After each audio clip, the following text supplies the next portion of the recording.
실제 집합건물 대지권 표시를 보면 484번지는 없습니다. 이럴 경우에 484 토지 채비지가 네. 정확하게 왜 채비지라고 부르시는지 좀 이해가 안 되는 부분이 있어요. 484번지 바로 옆에 484-1번지 토지가 있다고 하는데 그 토지는 어떻게 되는 거죠?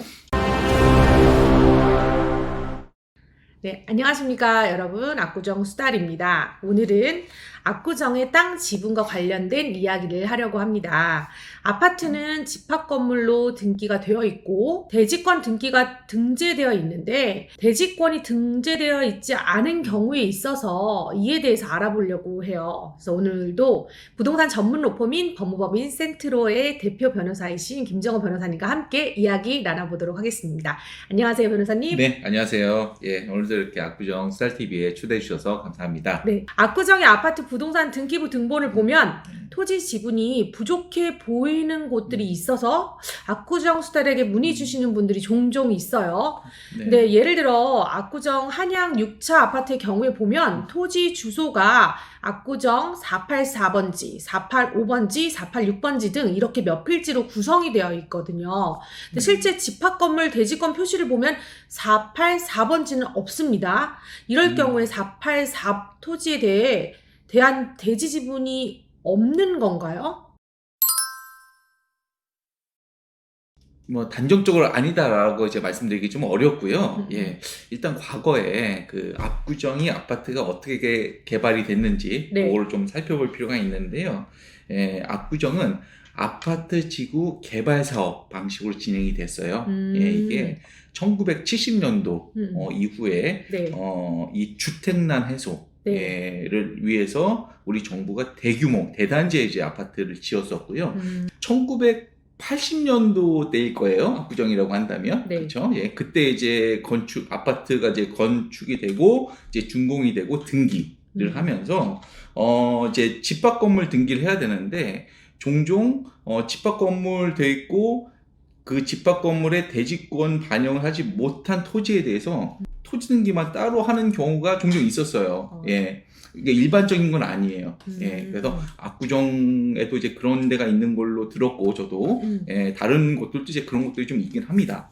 4번지면 아마 아파트, 그 한양 6차. 네, 예. 맞아요. 6차 아파트 건물이 있고 그 밑에 땅일 거예요. 네, 맞아요. 예, 지번이. 네. 예, 그래서, 자, 집합 건물 등기에 484번지가 등기가 되어 있지 않다. 대지권 등기가 되어 있지 않다. 맞아요. 그러면 484번지 토지 등기부가 따로 있을 거예요. 예, 484번지 토지 등기부를 따로 발급받아가지고 거기에 그 해당 아파트 소유자분들의 명의가 등기가 되어 있는지 아마도 이제 공유지분으로 되어 있을 가능성이 높거든요. 예, 되어 있는지 확인해 봐야 됩니다. 그래서 압구정동 484번지 토지 등기부를 발급해서 확인해 보면 거기에 이제 등재가 되어 있으면 예, 뭐 특별히 그 부분은 뭐 문제는 없을 것이라고 생각합니다. 그럼 1차적으로는 정리가 깔끔하게 되어 있는 곳은 등기부 등본만 열람해서 네, 거기에 집합건물, 집합건물 등기부 등본을 일단 그 열람을 해서 거기에 대지권이 제대로 반영이 되는지 확인해 보면 되는 거죠. 네네네. 네. 그리고 거기 안에 이제 지분이 예를 들어서 1부터 9까지의 필지가 있다라고 하면 그 중에 일부만 대지권의 비율이 적혀 있고 나머지 부분이 안 적혀 있다라고 하면은 다시 토지 대장. 토지 등기부. 토지 등기부 등본을 떼서 거기에 반영이 되어 있는지 확인해 보실 필요가 있는 거고, 지금 현재 484번지 토지가 아마 그렇게 되어 있는 거라고 지금 예상이 됩니다. 그러면 압구정에 계신 분들은 이런 부분에 대해서 이걸 채비지라고 부르던데 이 채비지를 찾아보면 되는 건가요? 채비지가 이게 정확하게 왜 채비지라고 부르시는지 좀 이해가 안 되는 부분이 있어요. 왜냐면 채비지라는 건 뭐냐면요, 이제 과거에 1970년도 이후에 우리나라에 이제 토지구획 정리 사업, 쉽게 얘기해서 환지 사업이라는 게 있었어요. 예, 이 환지 사업이라는 건 뭐냐면 토지가 뭐 삼각형 토지도 있고 동그라미 토지도 있고 쪼가리 토지도 있고 이렇게 좀 복잡한데 이것을 싹 밀고 예쁜 땅을 주는 거예요. 건물을 짓기 위해서 예쁜 땅은 삼각형 땅이 아니고 사각형이거든요. 네, 이렇게. 맞아요. 예, 이렇게 만드는 것을 이제 토지구역 정리사업이라고 해요. 그러면 이 사업을 하려면 공사비가 필요하겠죠. 네네. 그렇죠? 예, 그러면 공사비를 위해서 이 재원을 마련해야 되는데 이 재원을 마련하기 위해서 만든 땅이 바로 채비지예요. 이 채비지를 팔아가지고 공사비를 마련해서 이 사업을 진행을 하는 거죠. 예, 중요한 거는 그걸 채비지라고 부르든 뭐든 예, 중요한 거는 484번지 그 토지에 그 본인 명의의 명의로 뭐 지분 등기가 되어 있는지 이거를 확인하시는 게 중요하다고 생각합니다. 네. 그러니까 등기부. 네, 등기부에 등재가 되어 있는지를 보셔야 되는 거고요. 채비지 대장이라는 거는 아닐 겁니다. 채비지 대장이라고 표현하면 안 되고 네. 그냥 토지 등기부. 그렇죠. 토지 등기부를 열람해서 보시면 되는 거죠. 네. 그럼 최근 상담받은 것 중에 하나가 484번지 바로 옆에 한양 6차 6단지 아파트 소유자들 토지로 484-1번지 토지가 있다고 하는데 그 토지는 어떻게 되는 거죠? 그 토지도 마찬가지 동일한 토지일 것 같아요. 예, 484번지 토지가 있고 바로 옆에 484번지 가지번호로 있는 거잖아요. 네네. 그렇죠. 484-1번지가 있는 거니까. 그렇죠. 제 생각하기는 좀 거치게 표현하지만 쪼가리 땅? 네네. 예, 그렇게 되어 있지 않을까 생각은 드는데요. 예, 그 토지도 마찬가지로 대지권에 반영이 돼야 되는 토지인데 그렇지 않고 별도의 필지로 해서 대지권에 반영되어 있지 않은 토지로 있는 걸로 보이고요. 그렇다고 한다면 484-1번지 토지 등기부 등본을 열람해서 거기에 소유주로 등기가 되어 있는지 그걸 확인해 보시면 될 것 같습니다. 물론 그 토지에 제대로 지분이 또 등재가 돼 있어야 되겠죠? 어쨌든 공유 등기로 아마 되어 있을 텐데 네네. 그게 정확하게 되어 있는지는 한번 확인해 보실 필요는 있습니다. 만약 484 또는 484-1번지에 지분 등기가 안 되어 있으면은 어떡하죠? 제가 지분 등기가 안 되어 있다는 문의를 받기도 했었거든요.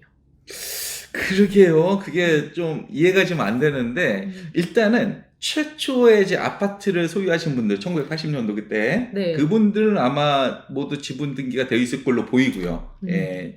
왜냐면은 이제 그때 이제 그 준공하고 아파트를 이제 그 뭐 분양을 받거나 하셨을 테니까 그때는 아마 반영이 되어 있었을 거예요. 제가 보기엔 아마 그 최초 소유자 분들로부터 이전 받으신 분들이 토지 부분을 제대로 이전받지 못한 그래서 아마 빠져 있는 거 아닐까? 자, 예를 들어서 이런 겁니다. 그 아파트를 매수하실 때 통상적으로는 아파트를 매수할 때는 집합 건물 등기 이것만 소유권 이전을 하거든요. 당연히 대지권이 거기에 반영이 돼 있을 거라고 생각하는데 압구정은 좀 특수한 사정이잖아요. 그래서 이런 것들, 그러니까 집합 건물뿐만 아니라 그 대지권에 반영이 되어 있지 않은 그 토지도 같이 넘겨야 되는데 이게 누락되거나 했을 경우가 아마 그런 경우지 않을까. 그래서 이럴 경우에는 그 토지 지분에 대해서도 전 소유자에게 그것까지 달라라고 요청을 좀 하셔야 돼요. 이게 압구정의 이런 상황을 잘 모르시는 이제 법무사님들, 맞아요. 등기는 법무사님들이 하잖아요. 외부 법무사님은 모르실 수 있어요. 이거를 많이 올려주시더라고요. 그래서 누락할 수 있거든요. 그래서 뭐 아마 그렇게 되지 않았을까라는 생각이 들고. 하여튼 이런 경우가 발생했을 때는 전 소유자한테 그 토지 등기가 안 됐으니까 그것도 달라고 요청을 하셔야 돼요. 또 하나는 그 일반적인 매매, 그러니까 매도인, 매수인이 있을 때 매도인이 넘길 때니까 매도인이 알아서 넘겨주겠죠. 근데 이렇지 않은 경우가 있어요. 대표적으로 경매. 경매 생각을 해보세요.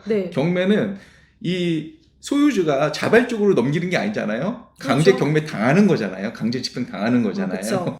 그러니까 이제 건물만 경매되고 토지가 빠지는 경우가 있을 수도 있어요. 실제로 왜냐하면 압구정동 484번지 이거 있잖아요. 집합 건물 등기가 있고 토지 등기가 따로 있잖아요. 그게 있는데 이렇게 따로 있는 거에 대해서 경매를 신청하는 채권자라고 생각을 해보세요. 채권자가 채무자의 모든 재산을 다 할 수 있나요?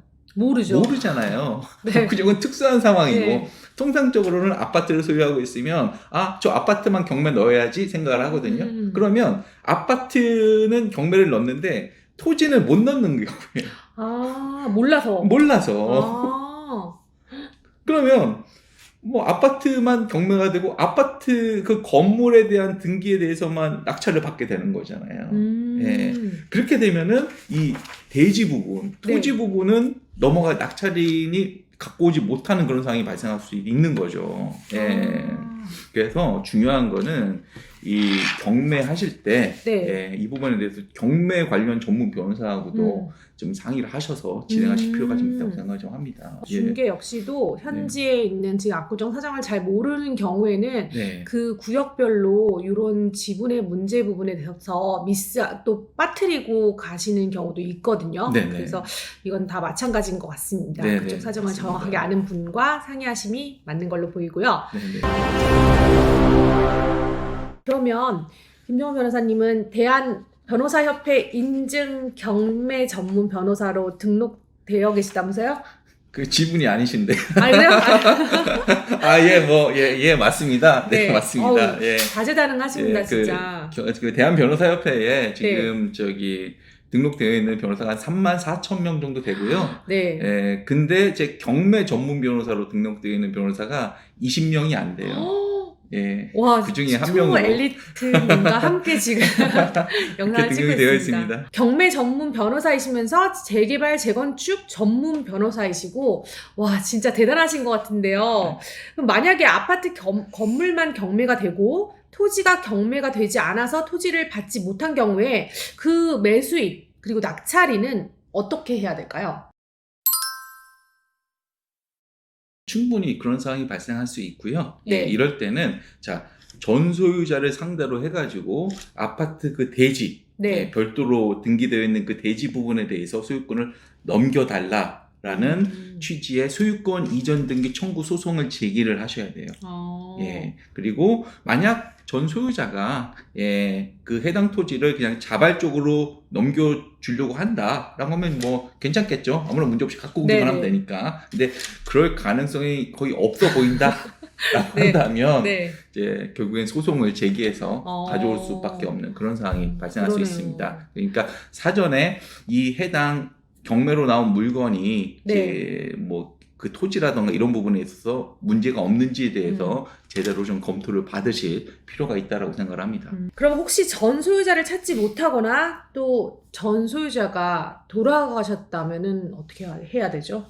전 소유자를 찾지 못한다, 못한다고 하더라도 어차피 그 이 부동산에 대한 족보죠. 족보, 등기부. 네, 등기부에 그 소유자 명의가 일단 등재가 되어 있어요. 그래서 법원에 이제 소송을 제기해서 진행하면 특별히 문제는 없고요. 그리고 뭐 돌아가셨다라고 한다면 결국에는 상속인들을 상대로 이제 소송을 제기해야 되는 거고, 이 부분들은 사실 법적으로 다 해결이 가능한 거기 때문에 그 담당 변호사와 충분히 상의하셔서 진행하시면 뭐 문제 없이 잘 진행되실 수 있을 것이라고 생각합니다. 그럼 앞으로 이제 압구정에서 올해 이제 일몰제라고 표현하는 요 시기가 다가와서 거래가 많이 늘어날 것 같은데요.